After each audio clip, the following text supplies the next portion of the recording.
All right, let's dive into something that touches many lives and wallets, the hair loss industry. Hmm. It's this huge multi-billion-dollar landscape. Yeah. And honestly, groundbreaking science and really sophisticated marketing, they often look, well, almost exactly the same. Yeah. It's incredibly tough to separate genuine solutions from, clever illusions. Precisely. And our mission today is really to equip you with an expert's lens, to move beyond just the headlines or the abstracts. Okay. We want to build a framework for you based on 4 crucial pillars. How we measure hair growth, what truly defines success, unmasking those hidden confounders, and really importantly, how to detect bias. Right. Let's jump straight into that first pillar then.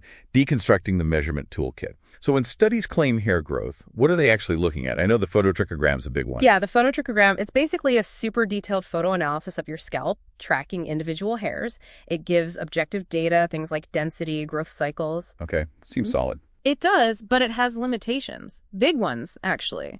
It can underestimate the total hair density. It struggles with getting accurate diameter measurements. Which is key for pattern baldness, right? Androgenetic alopecia. Exactly. Crucial for AGA.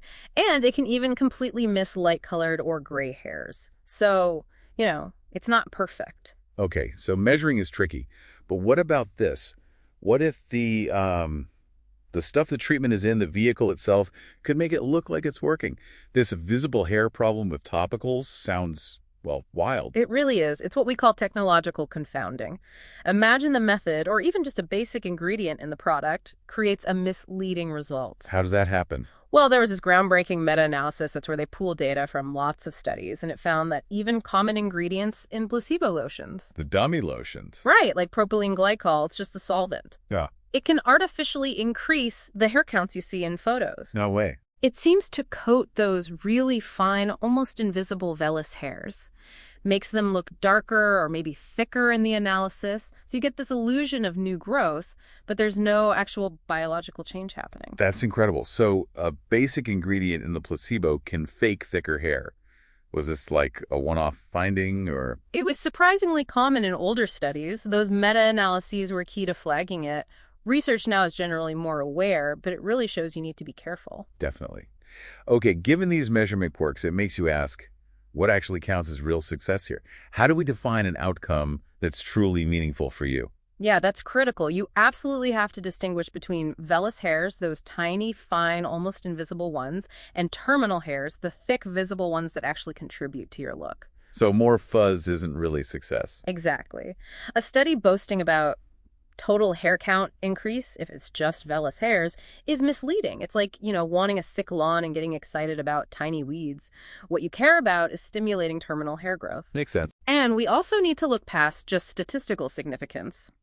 A change of, say, 5 hairs per square centimeter might be statistically real, but if you can't see it. It doesn't matter to the person. Right. We need clinical significance, a change big enough to actually make a visible, meaningful difference to you. Okay, so beyond the numbers and the photos, what about the ultimate? Judge how you feel about it, your experience. That's where patient-reported outcome measures, PROMs, are so valuable. These are basically validated questionnaires. They capture your satisfaction, the emotional side of things, whether you feel less self-conscious. So how you feel matters in the data. Absolutely. The strongest evidence is when you see objective growth and positive changes in PROMs. It shows the treatment isn't just changing numbers, it's making you feel and look better. But hang on, couldn't those PROMs, those feelings, also be influenced by the placebo effect? If you think it's working, you might report feeling better anyway. That's a really sharp point. And yes, they absolutely can be. That's why the best evidence never relies only on PROMs. You need that strong link, that correlation between the positive PROM scores and the objective measurable hair growth.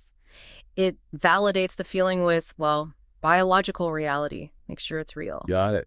Okay, beyond measurements and feelings, there's another huge thing you mentioned, often overlooked, natural rhythms. Yes. Human hair shedding isn't constant. It actually has a seasonal cycle. Most people shed more in late summer and autumn. Like trees losing leaves. Kind of, yeah. And shedding is lowest in late winter, early spring. So imagine a short study, maybe just a few months long. If it happens to run during that natural decrease in shedding. It could make anything look good, even a placebo. Exactly. It looks like the treatment, or even the placebo, is working just because of the timing. It's like But judging a diet only in January. A good study has to account for this, usually by running for at least a full year. wow. Okay, so measurement flaws, defining real success, natural cycles. What about that fourth pillar, detecting bias? How does that fit in? It's crucial. Bias can creep in everywhere. Sometimes it's obvious, like who paid for the study? Was it the company selling the product? Right. But it can be subtle too, like publication biases. Maybe studies with negative or non-exciting results just don't get published.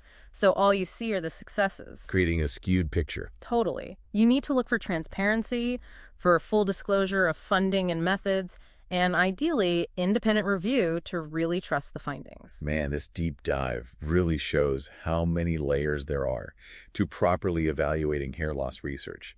It's definitely about knowing the right questions to ask, developing that critical eye. Absolutely. Use this framework we've discussed to empower your appraisal. Always ask, who funded it? What specific tools did they use? Were they reliable? Could that visible hair artifact be playing a role? What was actually in the placebo? And did they focus on what matters to you? Precisely. Does it focus on your meaningful improvement, more terminal hairs, positive PROMs, or is it just, statistical noise? Okay, so here's a final thought for you, the listener, to chew on.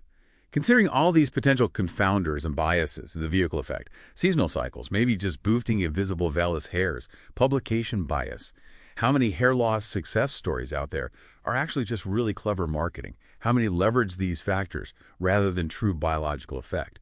As a critical evaluator, your informed perspective really does change the game.